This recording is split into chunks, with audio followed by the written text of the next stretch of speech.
Good evening. It is 6 p.m. I'm going to call the City Council meeting to order. Will you please stand with me to say the Pledge of Allegiance?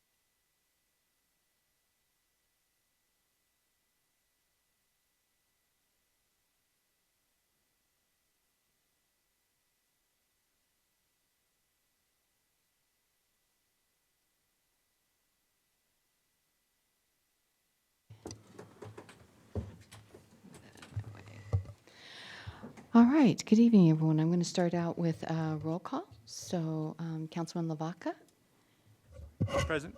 Councilman Loy, Here. Councilman Koch, Here. Councilwoman Pedersen, Present. Councilwoman Kesty, Present. and Councilman Henderson. Here. Very good. Okay.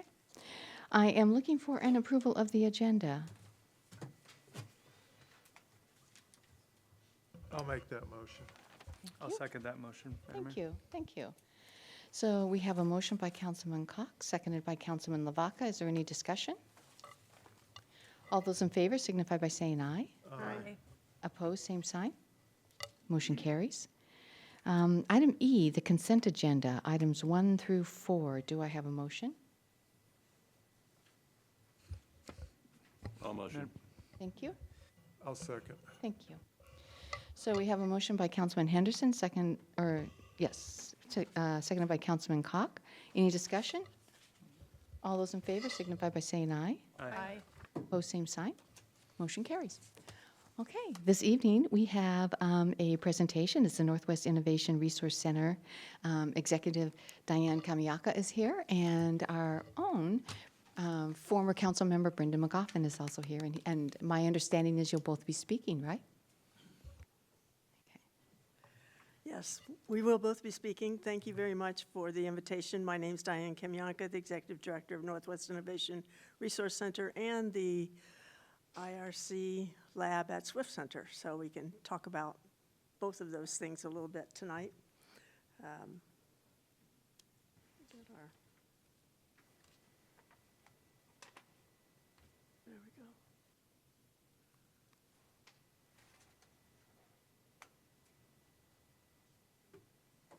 There we go. So just as a very, very quick refresher, you pretty much all, I think, are familiar with our organization, but we're an independent 501c3 that was started in 2010, specifically to help entrepreneurs and innovative small businesses to move forward with what they're doing.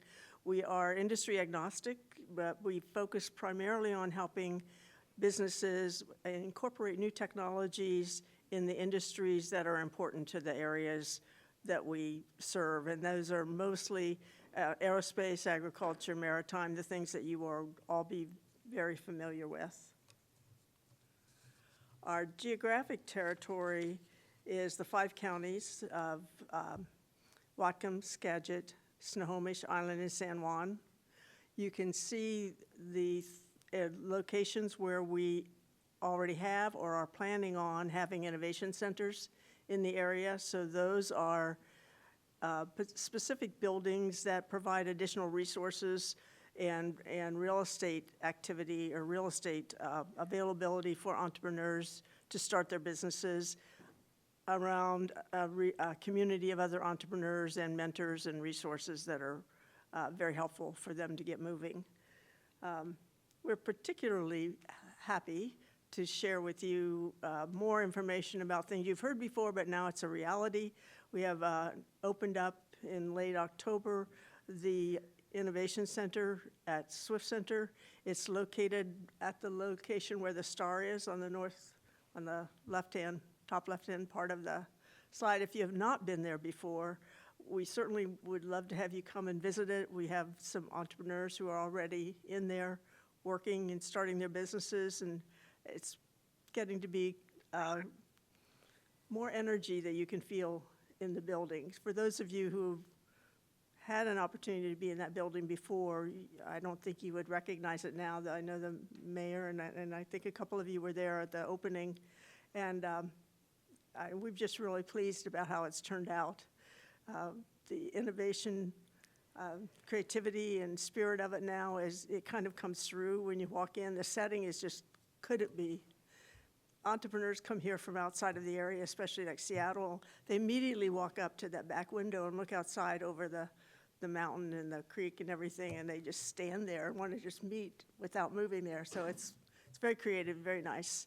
I think that the opportunity that it presents for not only Sedro-Woolley, but for the county and for the region to really build on innovation that has such a rich history here is really a great opportunity for us. This was our ribbon cutting. You can't tell really from this picture because we were all protected under the roof, but everybody that was in the audience was in pouring down rain, just very patiently standing there watching us and listening to all the speeches, and I was quite amazed at true sign of the Northwest to be doing that. But you can also tell that from the people that are in this picture, it was a very big effort from a lot of different organizations, from the federal, who provided money for the renovation of the inside of the building. The county provided money for renovation of the outside with a new roof and paint job, and et cetera. The state provided some funding. The port provided support, and certainly the Sedro-Woolley support. And just the community acceptance in general has been quite rewarding. There's more and more people all the time that are walking their dogs and things around and are stopping and asking questions like, what's going on here? It's kind of nice to see all of that. I will say that these are pictures of some of the inside of the building that, as I say, if you haven't been there, would be great to have you come. But I do want to make special mention that all of the Sedro-Woolley support staff, Tom and all of his staff, especially recognize Nicole, were just incredibly helpful for us getting going. The fire department, the planning, the permitting, everything was just smooth for all of us. Nobody held up anything. And it was kind of amazing because they sort of schooled me in how to do it going through, which was most appreciated in all of that. It was when you hear all the complaints from other cities about how they couldn't get a permit or they couldn't get this or they got held up, and it was like, I don't know what everybody's complaining about because it worked pretty well in Sedro-Woolley. So anyway, these are some of the open house that we had. We had in the big atrium, we had a setup where entrepreneurs could put out a table and show what they were working on. So that was kind of nice. You can tell we like Adam a lot. He's the person who was in that last slide as well. So we give him an extra shout out. He's one of the entrepreneurs that actually came from Bellingham and is now down here. And he has invented a new way of doing a 3D metal 3D printer. So it's pretty interesting to see him get involved in things. The other pictures are some of our prototyping workshops. So we have a 3D printing room. We've got a room that people can set up tests for manufacturing to see how the will flow. We've got another room that is in the bottom right, which is a media room, so all the padding on the walls and things so people can record their webinars, whatever they want to record. So the building has lent itself nicely to all of those different activities. We also have started to have quite a bit of interest in different events that we can have there. So these are some of them ones. In case you did not know, there is a Skagit County AI meetup group, and it was virtual, so we asked them if they would enjoy having their meetings at our location. So we've had it the last, I think, 2 months have been there, so they have a monthly meeting. Anybody is welcome to come. If you look at the event site on our webpage, it's got all of the different events coming up, including this coming meetup. They're talking about AI usage in planning and designing your gardens, which I thought was kind of an interesting, novel use of AI. We have an Entrepreneurs Founders group that we are working with. We have monthly calls with founders of entrepreneurs, of startups rather, and they are going to be having an in-person meeting in a couple of weeks at the Swiss Center. two industries that we're able to start being very involved in helping develop. One is a sustainable aviation fuel, for those of you who have not been aware of it. Snohomish County, especially because of their Painfield and Boeing connections, have been very front and center on developing sustainable aviation fuel. It's the one way that the airlines are able to move towards meeting their carbon reduction footprint by 2050, I think it is, because of the reduced carbon produced by building aviation fuel. It's very expensive, and there aren't a lot of producers yet. So we've been working with them to really increase the innovation and the activity around it. One of the biggest issues is the feedstock. So they're using woody biomass for one of the initial focuses for feedstock. So with all the forestry around Skagit County, we thought that would be a good topic to have as a part of the series on SAF that we're producing. So in March, we'll have a session out at the Swift Center all about that. We've got people coming from all over the state to be part of either the presentation or the audience. So again, you're all welcome to be there for that. The other is fusion. For those of you who may not know, one of the first entrepreneurs that's located at the Swift Center is a person who has a fusion startup, fusion energy startup. His focus is on the supply chain, not the production of it, but it's actually generated some ongoing activities. So we are partnering with Clean Tech Alliance to do an event in May, which is National Fusion Week, and have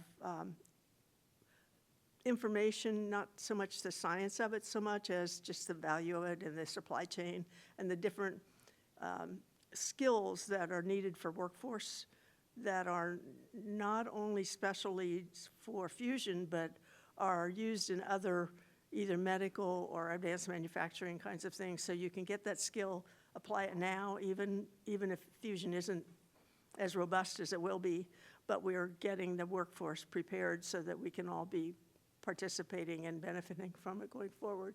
So that's going to be a May 6th, an all-day event there. We will combine that with lunch at Job Corps, so Job Corps gets a chance to talk about what they're doing, and then a tour both on the SAF event and on the Fusion event. We'll have a tour of some of the other buildings of the Swift Center so that people become aware of the Swift Center and what's there. And of course, with Olmsted Park being open at least hopefully by May, they'll be able to walk there and walk some of the trails and enjoy that as well. So we're looking forward to all of that happening. We have, as Mayor Johnson mentioned, one of our entrepreneurs, who you all know, Brian McGoffin, is actually working with us over there as well. So we wanted to give him a chance to talk about what he was doing, and then maybe we can see if there's time for questions after he talks, if that's okay. Brendan. Thank you, Diane.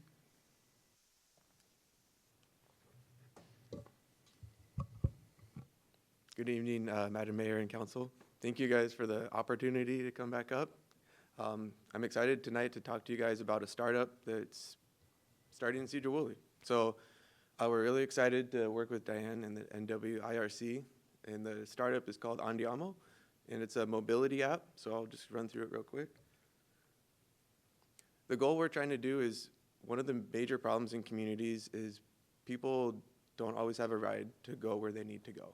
And so the food banks, a lot of nonprofits, healthcare providers, one of the major problems that they have told me over and over is that they have a lot of clients, but the major problem is they can't get the clients to the services. So even if you fund the service and you can't get the people there, that's the problem that they're facing. And so what we hope to achieve is a service that helps these nonprofits, the healthcare providers, government agencies, and it's also going to have a commercial side where the general public can use it as a ride-hailing service too. So right now, about 5.7% of the U.S. adults lacked reliable transportation in the past year. And that's not the services that Uber and Lyft and other people are going after, these are the people that can't get where they need to go. And that's what our startup is going to focus on. So while we will operate like Uber and Lyft, our goal is to help these type of people. And so the way we're going to do that is we partner with nonprofits. And the first one we're excited to announce is Family Promise of Skagit County.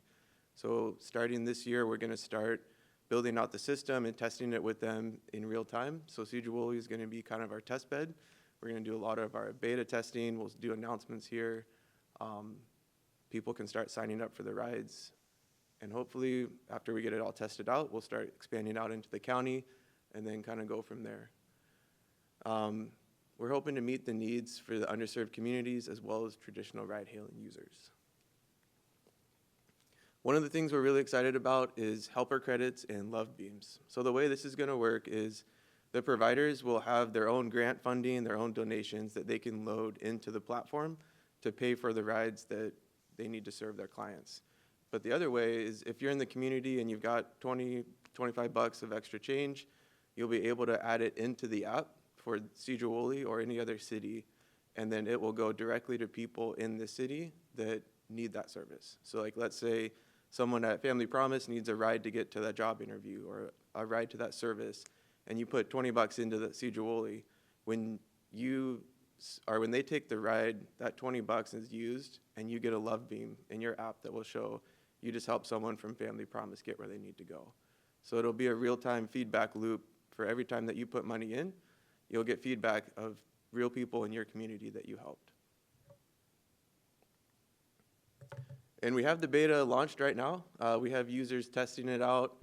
All of these photos, it's part of a game. And so when you sign up, you get points for discovering the zones, for creating avatar photos. And there's a lot of other components that are fun. So when you join, it's not just a mobility app, it's also a community app. So when you see all the people in Sedro-Woolley, it's going to filter by people that are public and in your zone right now. And so you can also hide it and be private if you want, but it's going to rank you based on the number of points you have in the system. So you earn points by doing things like taking rides, being a driver, or doing helper credits and love beams. You get points for all those. And the end game for this is going to be people that score the highest will get the highest promotions as well. So we're going to partner with local businesses that want to do advertising. And if you're number one, you'll get like a 20% promo from that business. But if you're number 4, you'll only get like a 5%. So there is a reward system for participating in the game. And that's where we hope to tie in a lot of the businesses that want to advertise specifically to people in their zone and give them the best promotions possible. We're also going to be launching a swag shop. So because we're a startup, we're all bootstrapped. We have no outside investment. We're just doing this because we feel that this is what's needed in the community. And we're not a nonprofit, but we are a public benefit corporation. So what that means is while we run a commercial ride-hailing business, everything I presented tonight is the public benefit portion of that. So the helper credits, the working with the providers, we're trying to solve a real problem in communities, and part of that is funding the development of it. And so we're going to be launching what we're calling the swag shop. These will be limited run shirts and swag that you can buy, and every time that you buy it, it'll add it to your collection, and you'll also get a point for it. And it's a really good way to support a startup. And so we're excited in March, we're going to be launching this out to the community. So if you guys see it around, that's kind of what we're hoping to do. I hope you guys support us. So this is also what the map looks like. You can see Sedro-Woolley zone is actually pretty big because it's based on the geographical zoning. So if you like live up by Hamilton, you're actually in Sedro-Woolley. So it's not based on city limits, but it's designed to help rural cities like us where people have transportation gaps that someone out by Hamilton doesn't always have access to services, but the app is going to include them as part of the Sedro-Woolley zone. So a driver that's sitting in township is going to see that there's someone out there that needs a ride. So thank you. I'll hand it over to any questions. So any questions? Go ahead. Hi, Brendan. It's so nice to see you again. And I was so sad when we couldn't serve together, but I knew you were going to go on to do great things, and it's really great. You have a really great heart, and I'm excited to see where this goes. Thank you. All right. I spoke with you at the ribbon cutting. I thought it was great, and I spoke with the Fusion people too. I mean, that's fantastic, you know, it's not that far off at Lawrence Livermore. I think it was a few months ago, they, for the first time in history, created more energy through fusion than it took to make it. So I don't think it's decades away.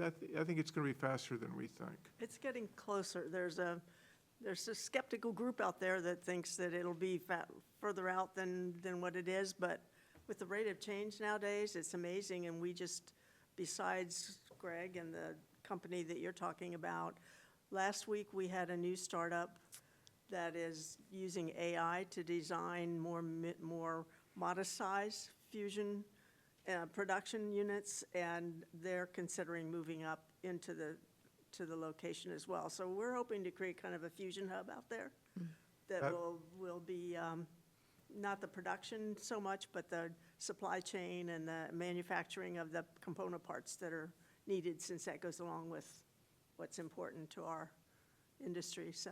Well, your center up there is fantastic. Thank you for choosing our area. Had you been to that location inside before?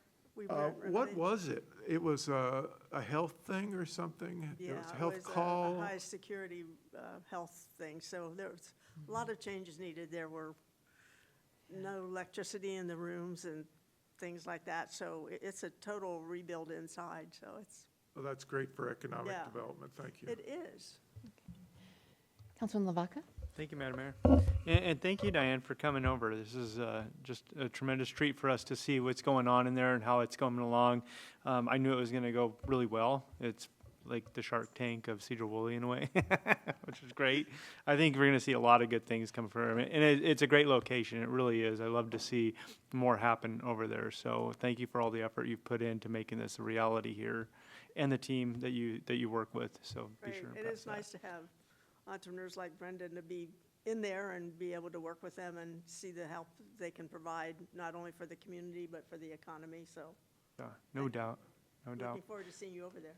Yeah, and Brendan, yeah, wonderful idea. I think that more minds like you in the area is going to be wonderful. It would be interesting to see if Skagit Transit partners with that or donates that. I see buses going around. I think, oh, man, those things are empty, but they're really expensive to run. This would be a great way to accommodate some of those runs, but get people where they need it. And so a lot of those bus runs are actually to services. And so not all of them, but there is a number of them. So great idea. We really needed something like that. That's amazing that you're working on that. Thank you, guys. Councilwoman Pedersen? I just wanted to ask, this is a great idea and great innovation. It's so good to see this. I always think of Sedro-Woolley as a city of, industry and innovation. There's so many cutting edge things happening here.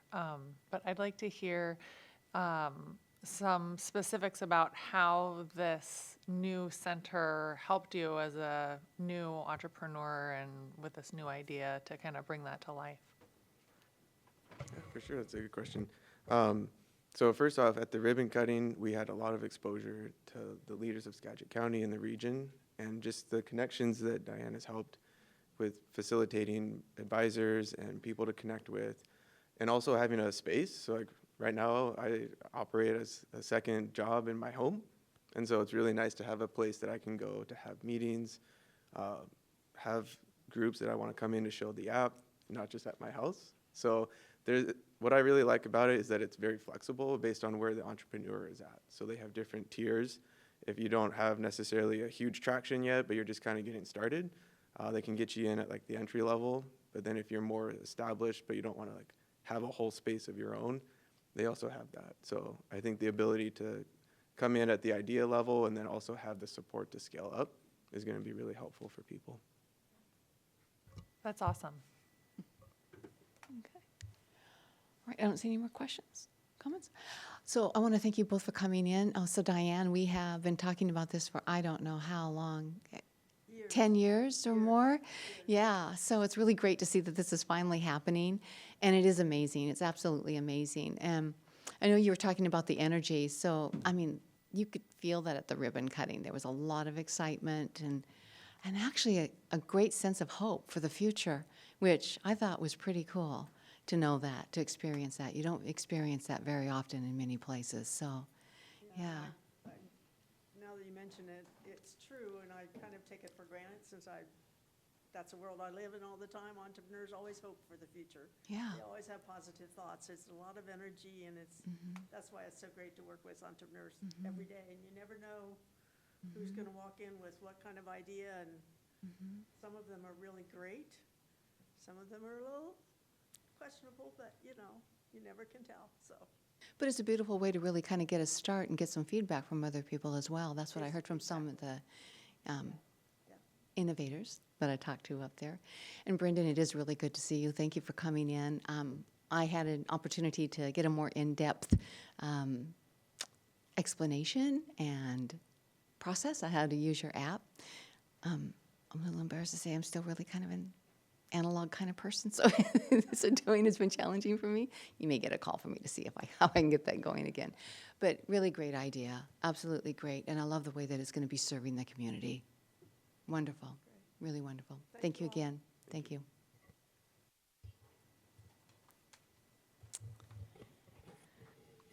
Okay, moving on, we'll move on to the city administrator report. Charlie? Thank you, Mayor Johnson. Council, no report this evening. All right, we'll move on to the council members and mayor report, and I'll start with you, Councilman Lavaca. Thank you, Madam Mayor. So I've gotten some good feedback actually about the idea of the parks. It was put out on Skagit Valley Herald, I believe it was, or Skagit Breaking, that there was the idea to switch to 2 parks and create some more fields. And people have definitely expressed good interest with that as far as seeing a lot more play space for kids. So thanks for doing that, Bill, and thank Nathan. I think he knows that the community appreciates him a lot, but just having that kind of forward-thinking process and to be able to see those actually taking place. It's been a challenge for a few years. It's been a hot topic with a lot of people, more moms actually. So I did on the roundabout yesterday, just one thing for me. A semi was coming down. I don't think that he knew that there was a roundabout or he wasn't going slow enough. And he turned as quick as he could. He almost hit my wife. He knocked down the yield sign. The yield sign hit the ground. It almost hit her because she jumped out of the way from him. And I was like, wow. And he was going pretty fast. And so he ended up taking a left and then went over the rocks and stuff. So it was just one of those things. I don't know if we have a sign forward, east on 9 that says, hey, slow down, there's a roundabout and a school ahead. We do. I thought so. It's not missing, it hasn't blown down or nothing. All right. Well, figured I'd throw that out to you just so you know and so people know to be safe around that area for sure. Thank you. Great, thank you. Councilman Lloyd? I just have one thing which you reminded me of is we'll be working next week on our skateboard challenge for 2026. So anybody has any ideas how to get the word out to, we're talking Seattle and wherever we can get to. If somebody's good at communications, let us know and we could use some help. That's about it. All right, thank you. Councilman Henderson? Not Henderson, I'm sorry. Councilman Cock? Well, he can He go. used to sit next to me all the time. I noticed a couple of stories in the Skagit Valley Herald, a really, I thought, well-written story about, we had discussed, Bill, the use of the drones to study the December flooding. And I just want to say that's a great example of proactive emergency preparedness. You know, the flood worried all of us, but, you know, I think you got on it fast to see, you know, where our danger zones are. So the second story, also good news, was the University of Washington awarded $370,000 to North Star Anacortes Fire Department in the city of Mount Vernon to expand co-response, which are behavioral health officials working with law and fire officials. I saw this I think, if I'm not mistaken, our fire department and Burlington Fire Department, with some money from the hospitals, kind of doing a similar thing, right? Is that true, or maybe I'm wrong there? But you know, when I was at Western Washington, working at Western Washington University, there was 4,000 kids in the dorms, and when there was a particular mental health challenge, it really wasn't that appropriate for police or fire. They're not trained to deal with that. And we had staff that would go deal with that. And I think that's the kind of thing that, depending on how it's structured, that can be a real help to fire and police. So, you know, as long as well as the Star Center, which is a place you can actually take them. So, good work all around. Thank you. Okay, thank you. Councilwoman Pedersen? I had the opportunity last week, I think, to attend the first Sedro-Woolley Housing Authority Board meeting of the year. I was really excited to attend. The business that they took care of was pretty routine, but it was really great to meet the board members. And, you know, we have our board members at the Sedro-Woolley Housing Authority are all fairly new, and it's good to see community members stepping up and taking those positions and supporting our community. One of the things they were looking at was updating their policies and procedures, and it was good to see that they're prioritizing seniors who apply for housing. It's good to see that stability in senior services in that respect, especially with all of the other stuff that's going on at the senior center right now.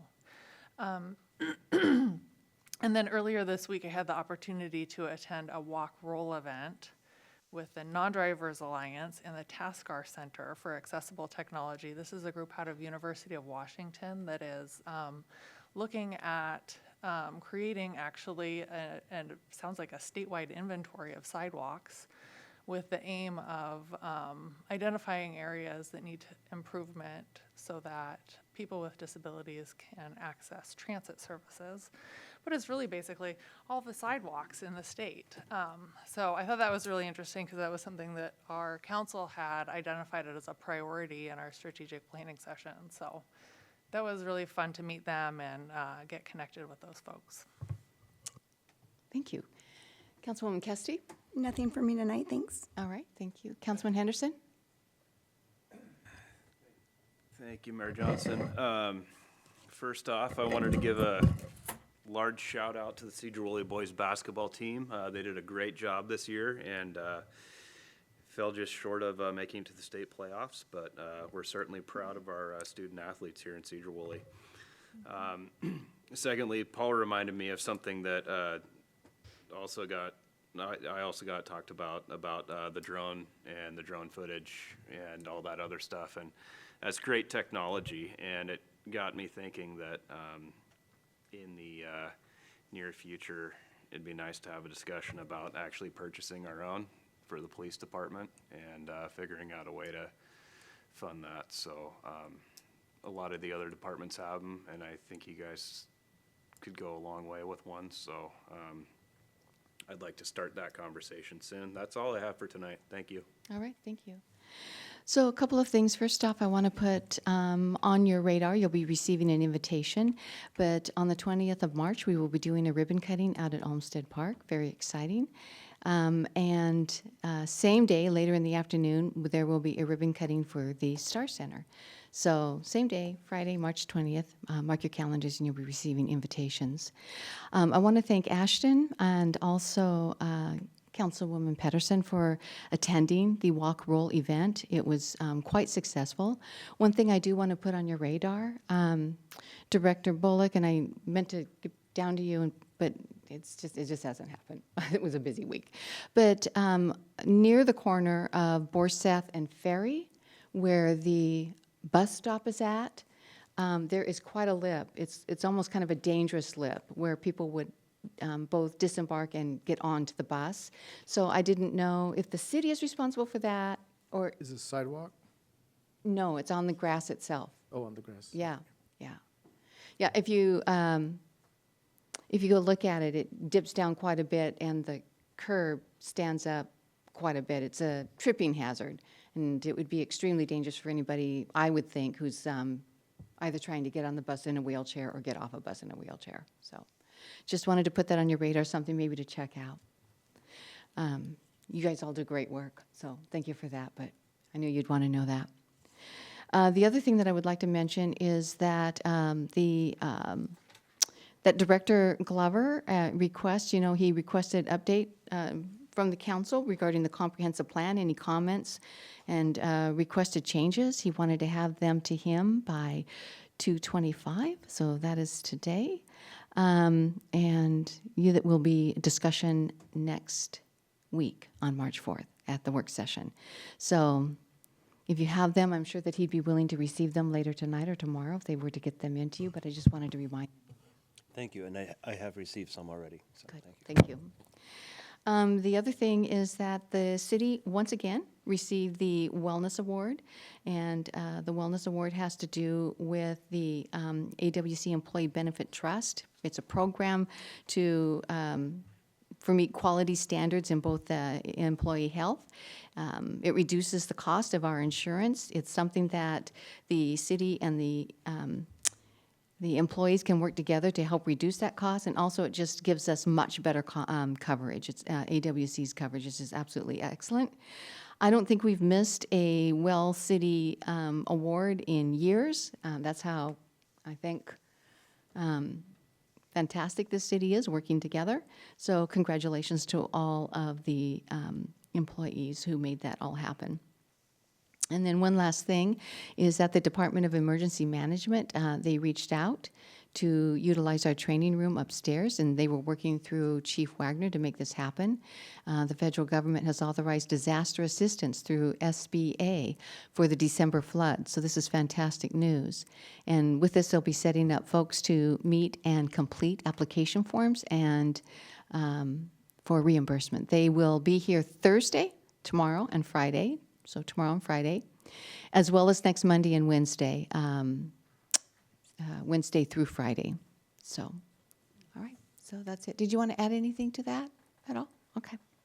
All right, so that's all I have in the way of announcements. Thank you. And next, we are going to do public comment. So, yep. Do you want to come up?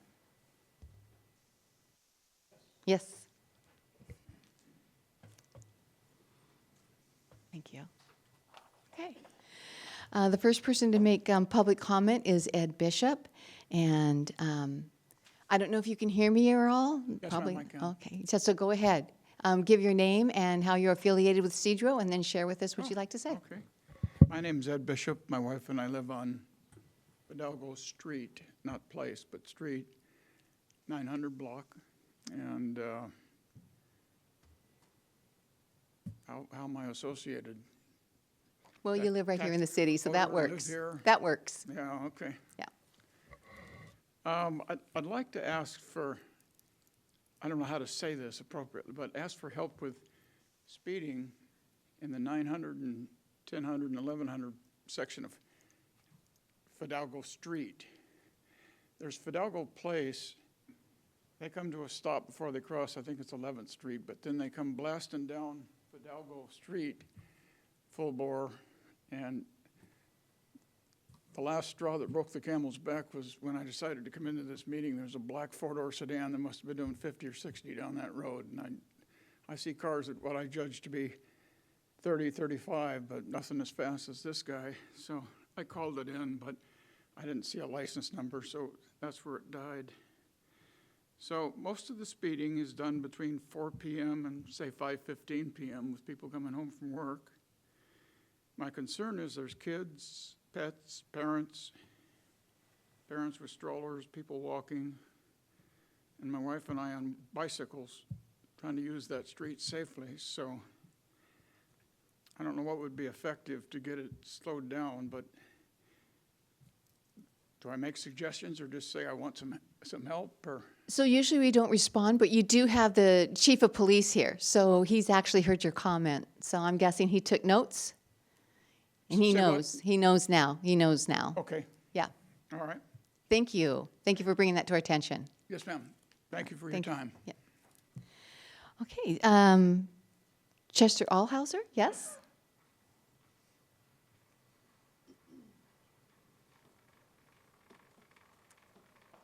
I know you guys remember me. I got an idea on you about somebody's coming off the hill. They're coming out of Canada. They come down Highway 9 as quick as come down here and go to the freeway. because they're getting around that scale. If you can put signs up there where the fire department's at, and halfway down, saying there's a roundabout, because 90% of those drivers coming out of Canada, they don't know about that roundabout. I'm a truck driver, long haul truck. I did it for 40 years out there on the road. Bus driving, log truck, gravel trucks, whole 9 yards around here. But that's who's doing that, because they don't care. Once they get on the freeway, they don't care. They cause more accidents out on that road out there, make your head spin. It's a wonder ain't nobody been killed so far out this up over here. And there will be, because those Canadian trucks will not slow down. But if you put a sign up there around that fire hall, there's a roundabout, and slow them down, because it's supposed to be 25. Once you hit the city limits, 25 coming up that hill. I can guarantee you they're not. But if you want to save lives, like your wife being messed up there, I know it's not the log trucks or gravel trucks. They know that roundabout is there, and they know those schools are down there. But those Canadians don't. They don't know nothing. They don't care. Because if they get busted, all they do is climb in a different truck and go a different direction. That's all they do up there. I know, because I've drove truck too many years. And those Canadians get away with a lot more than you ever thought about doing. And you, over there, I brought it up last time I was here. You know what can save the floods? Dredge this river. They did it back in the 50s and 60s. Used to dredge, that's what built the dikes between Burlington and Conway. Dredging the river. But they won't do it. Excuse my language if there's anybody here. Indians, the environmentalists, and the Democrats in Olympia. They won't do it. But they cause enough trouble, they got to do something. It's tiresome for the taxpayers in this town. Every year, they got to put money in redoing Hamilton up there. People in Lyman losing their property because of the river, because they won't do nothing. I mean, these dike system in this town, and I've worked on those dikes when they blew out in '89 for Island. That dike system is rotten from the word go. If you guys would get somebody to help you guys dredge this river, you won't have the problem. Because every year that flood's gotten worse. I remember when it flooded out back in the 70s. But if you start dredging the river like it's supposed to be, like it should be, I mean, the whole western state of Washington, if they dredge those rivers, they wouldn't have the problem. It's simple to fix. And they use the gravel they pull out of that river to redo the dikes right now. I mean, that's all stuff that came out of that river in the first place. Chester, your time is up. That's fine. All right, thank you. I said what I want to do. Try to help you guys out. That's all I'm trying to do. All right. Because I've been in this town too many years, 65 years. My folks were here before that. Thank you. I mean, I'd be doing something like that. I mean, saving people's lives. There's already been one guy killed on that river because of the flood. So you guys need to do something. Thank you. Thank you, Chester. Last but not least person is Carl DeYoung. Hi, Carl.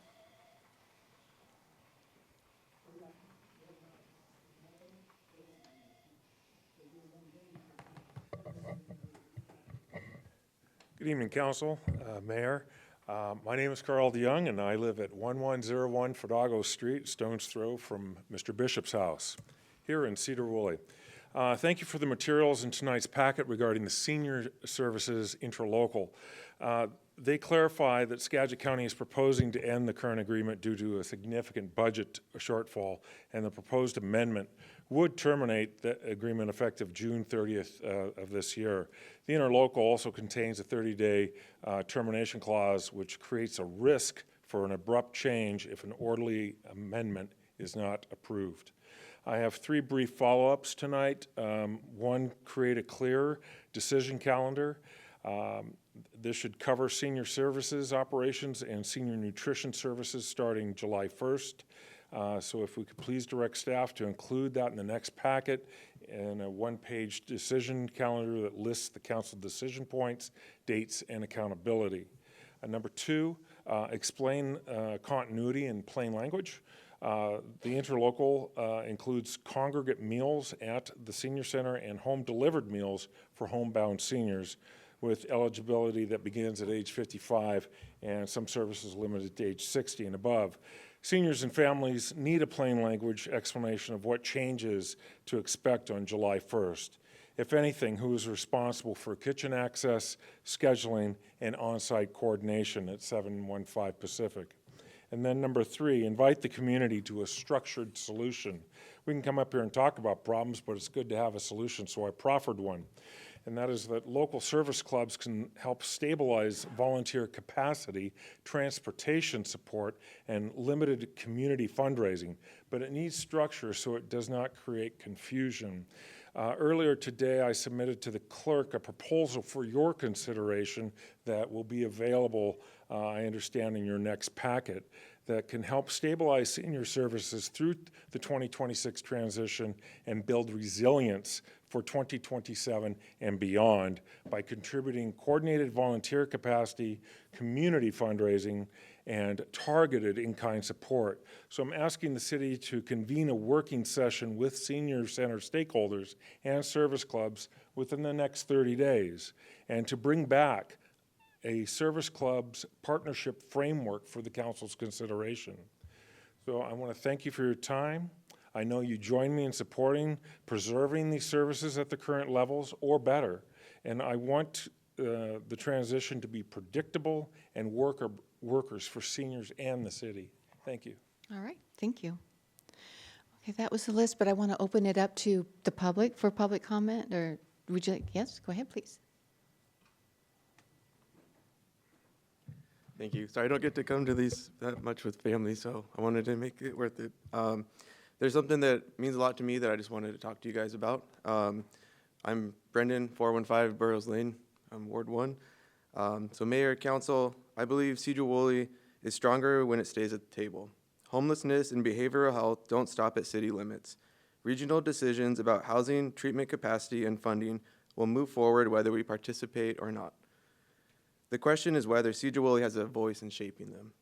The North Star interlocal agreement did not require new spending. It did not lock the city into a specific service model.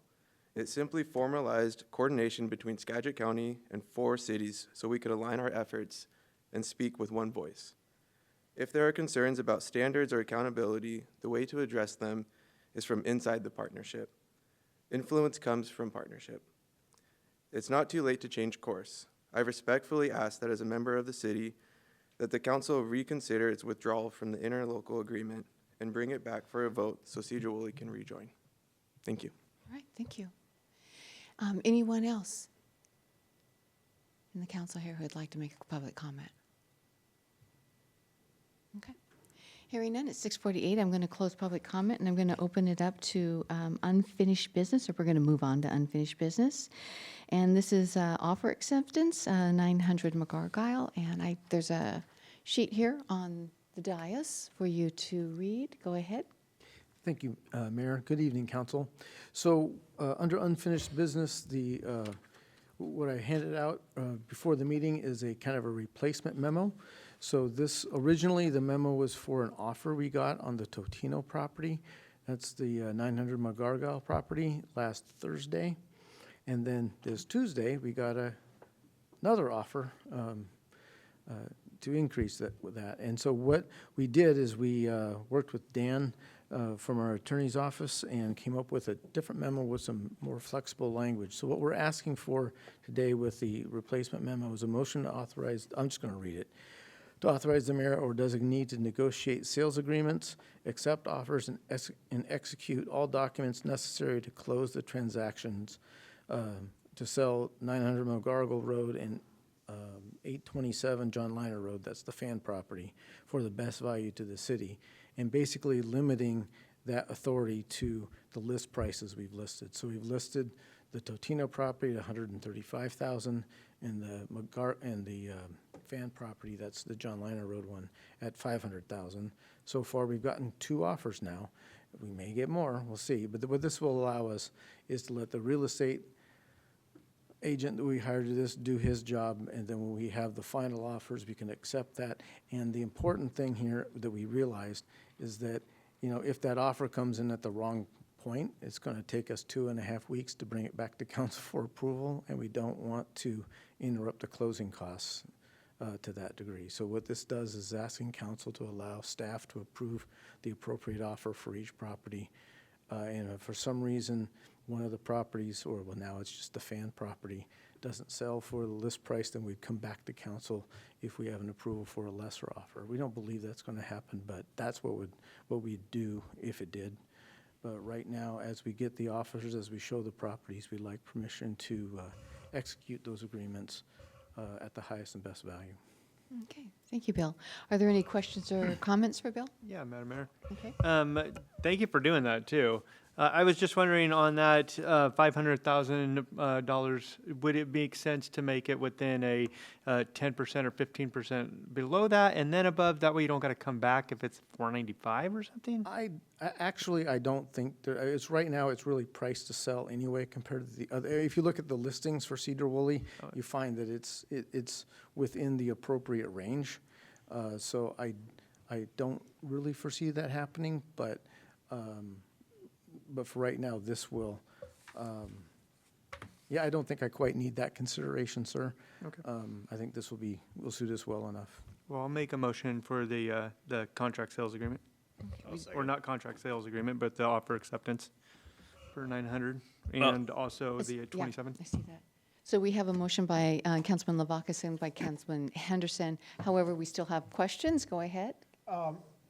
Please remind me, I've probably already been told this, the proceeds of these sales will go into the general fund or a designated? No, they'll go into the arterial street fund because arterial street fund monies paid for them. Okay, great. Thank you. Anyone else? Questions or comments? All right, so we had a motion by Councilman Lavacas, seconded by Councilman Henderson. It's a motion to authorize the mayor or designee to negotiate sales agreements, accept the offers, and execute all documents necessary to close the transaction to sell the 900 McArgyle Road, 827 John Liner Road at the best value to the city with a minimum sale price no less than that of the current listing price. All those in favor signify by saying aye. Aye. Aye. Opposed, same sign. Motion carries. Thank you, Bill. Okay. Moving on to the climate planning grant. So, yes, go ahead, Councilman, or Director Glover. Okay. Thank you, Mayor, Council. Referring to my staff report in the packet, when we started our comprehensive plan update process, we were awarded a couple of grants from the state. One was for the plan part itself, and another one was for to add a new element to our comprehensive plan concerning climate change and climate resilience. That grant was $500,000. We didn't use that full $500,000 to complete the work that we did. We used, I think it was, 57% of it. And the deadline for getting to use that grant was June 30th. Since then, we have been continuing to get work done on it and complete that work, but also the legislature, or the Department of Commerce reopened the grant application to allow cities that didn't use their full $500,000 to use the remainder amount up to the full $500,000 to complete the work. If we accept this funding, this will help us get through the SEPA analysis, that's the environmental policy analysis of the plan, and the climate element. Continuing on with the identifying the goal, the implementation of the goals and policies for that element. It will also pay for work that we had to complete after the grant ended on June 30th, through the present time.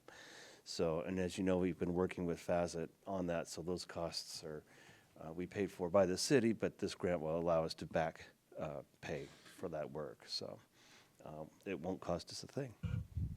excellent job acquiring this grant. Any questions or comments? Go ahead, Councilman Lavaca. Definitely, Madam Mayor. One thing, on the, won't cost us a thing, it does cost because it is taxpayer money. So I do want to let people know that it is still costing us. I would be in agreement if we already got the grant and there's bills that need to be paid. But I did put forward when I submitted my notes that it would be nice to add that into the comprehensive plan in the climate element. What we received and what we spent on this climate element and what that costed the citizens. I know it's a statewide grant, but it still would be nice to know that it was nearly 400,000 at that point or more for that element section of that comprehensive plan, since it's a new element and we got grants to do it. Thank you. All right. Councilman Lloyd? Your light's still on. Do you have a comment? I'm sorry. No worries, no worries. Okay. Anyone else? Questions or comments? Okay, with that, we are looking for a motion. I'll make a motion. Okay. Thank you. Do we have a second? I will second that motion, Madam Mayor. So we have a motion by Councilman Cox, second by Councilman, by Lavaca. It's been a long day. And the motion is the staff requests council to authorize Mayor Johnson to sign the contract with the Department of Commerce. Any more discussion regarding this? All those in favor signify by saying aye. Aye. Opposed, same sign. Okay, motion carries. Moving on to the Contract Services Agreement Amendment Number 3, Facet. Thank you, Mayor. Yeah. Now, to do this work, we're asking for an amendment to the contract that we have with Facet to help us to get us essentially over the finish line with this work.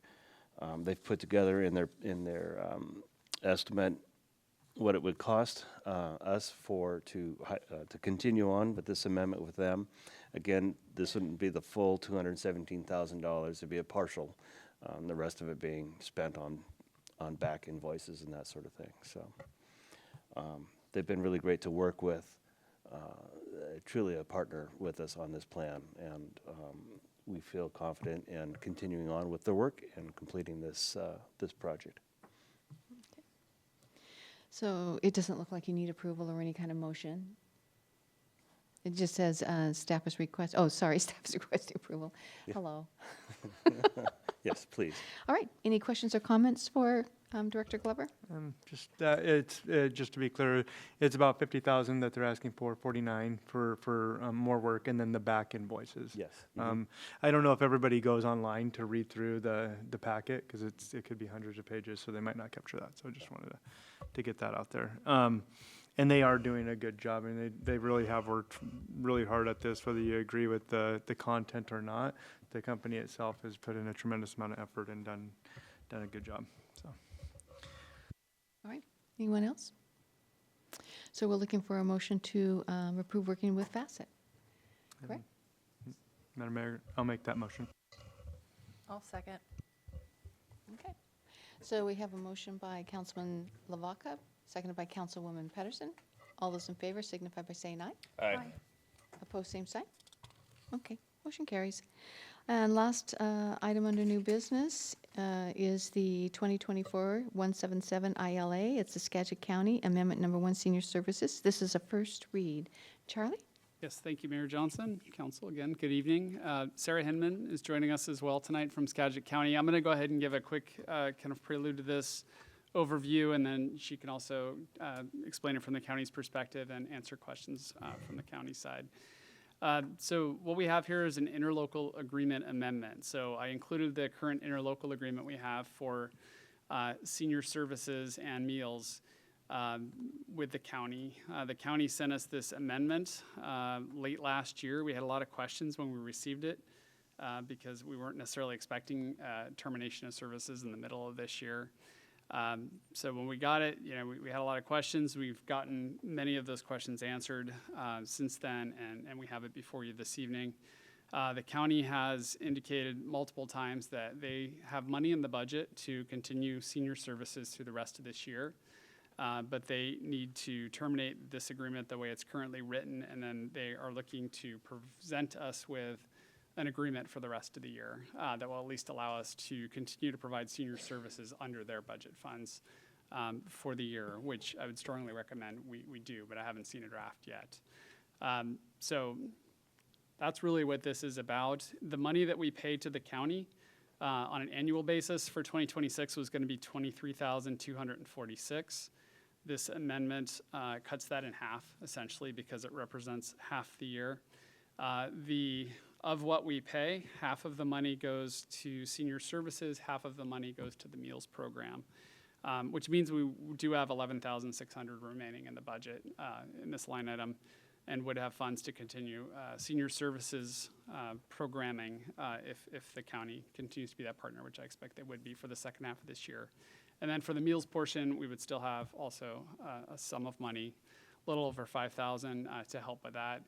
We have a much bigger discussion planned for you next week with a lot more information. Tonight's discussion, I'm hoping we can mainly keep focused on the interlocal agreement action itself.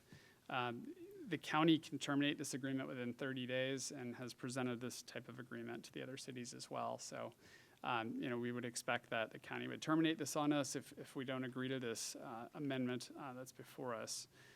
So that's a little bit of background on it. The situation has to do with the county's budget situation and budget shortfall, and the county making changes to the way that it delivers these services, which has impacts on the cities quite significantly, particularly on the meals side. And we'll talk more about that next week.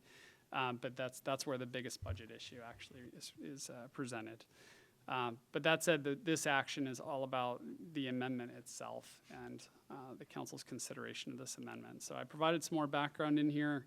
There's also an RFP out with Northwest Regional Council for the meals program.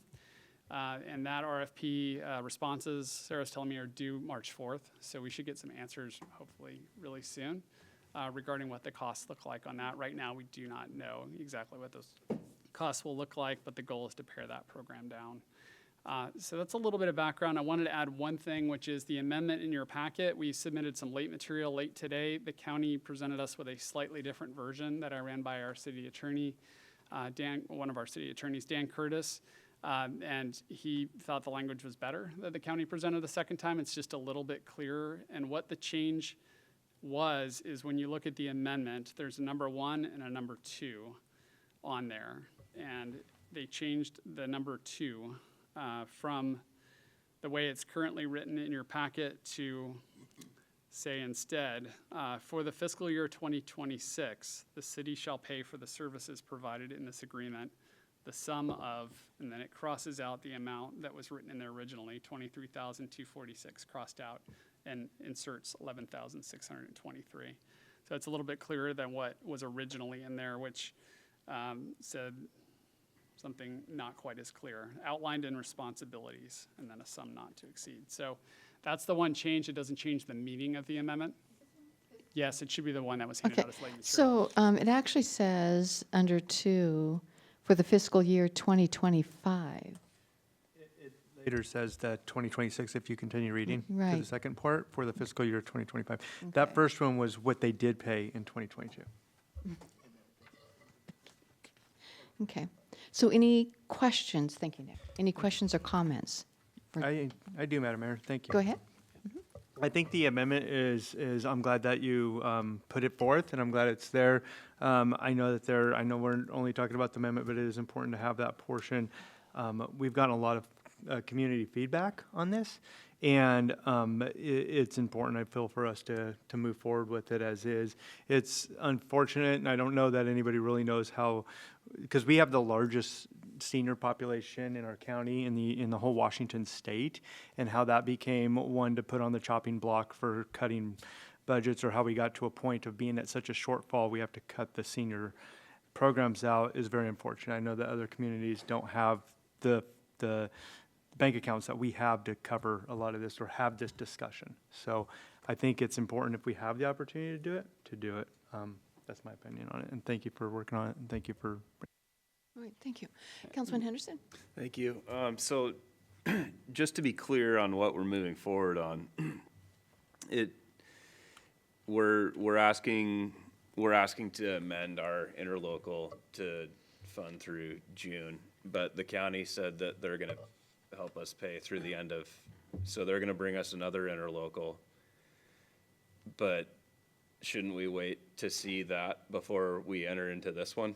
I'm going to ask Sarah to come up, opportunity for the county to present exactly why they're doing it. Hi, Mayor Johnson and council members. I know there's a lot of confusion and questions about what's happening with senior services. Thank you, Charlie, for inviting me. I can give a little explanation of the amendment from my perspective and answer any questions. So Skagit County Senior Services is comprised of two different divisions. One is the senior centers, where we fund the staff that runs those centers. The other is the nutrition program, which is the meals that are served at the senior centers, and then the Meals on Wheels program. So the county intends to continue as usual through 2026 as far as staffing the senior centers. The nutrition program, which is the meals there and the Meals on Wheels, will no longer be operated by the county after June 30th. That part is out for an RFP. We've been contracting with Northwest Regional Council to operate that program and supplementing it heavily with county general funds that we don't have available anymore. So the intent of the amendment, historically, the money that comes from the city, the $23,000, it's not spelled out in the ILA, but internally we've been splitting that 50-50 between the two different divisions. And so that's all staying the same through June 30th. We want to have the opportunity to have discussions with the cities about what the arrangement is going to be and what funding each party will provide after July 1st for just the staffing of the senior center portion.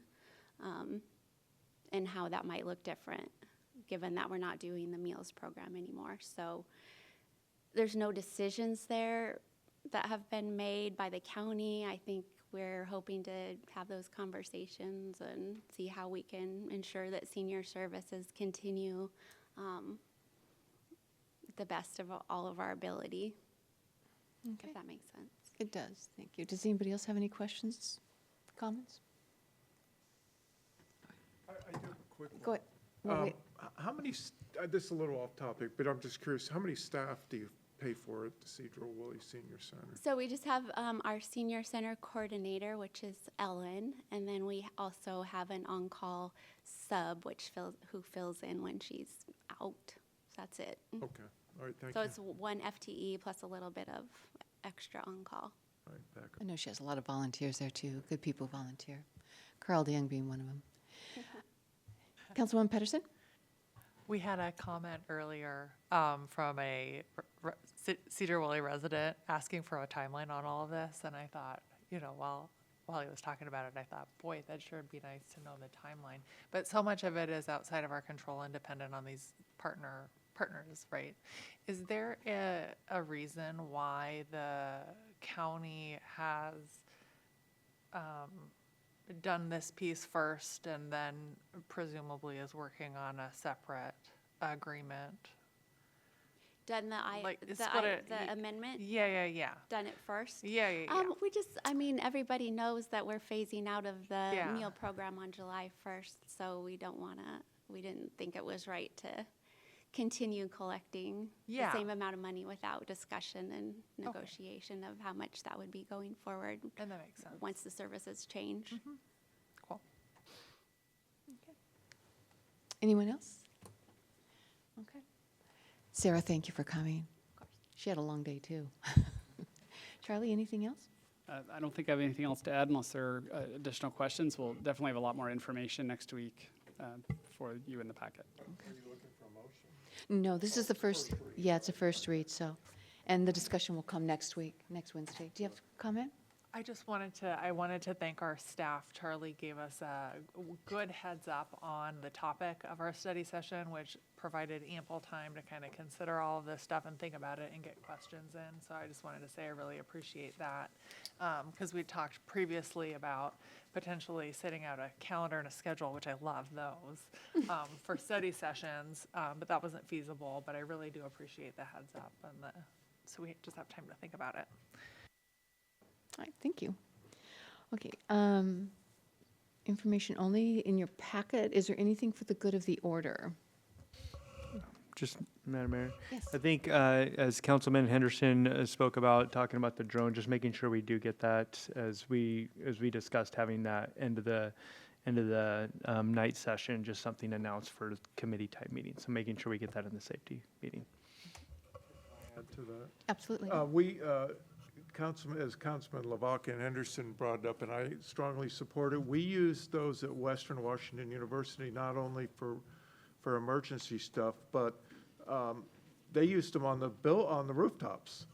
They could assess the the status without sending people up there. So it was a real safety asset to do that. Yeah. So you do have to go, because I had a drone operator in my office. We were the ones that did it. And you do have to go through, you got to find somebody and do all the training. You can contract it, but we found it was cheaper just to send a couple of my staff, and they got the certification, and we bought the drone. So never crashed it. There's permitting too that we'd have to look at as well. Yeah. Yeah, I know the PD's been looking into it Yeah. as has fire. So we'll have more to come on that soon. Okay. All right, anything else for go to the order? All right, if not, next meeting will be next week, March 4th. It is a work session, and I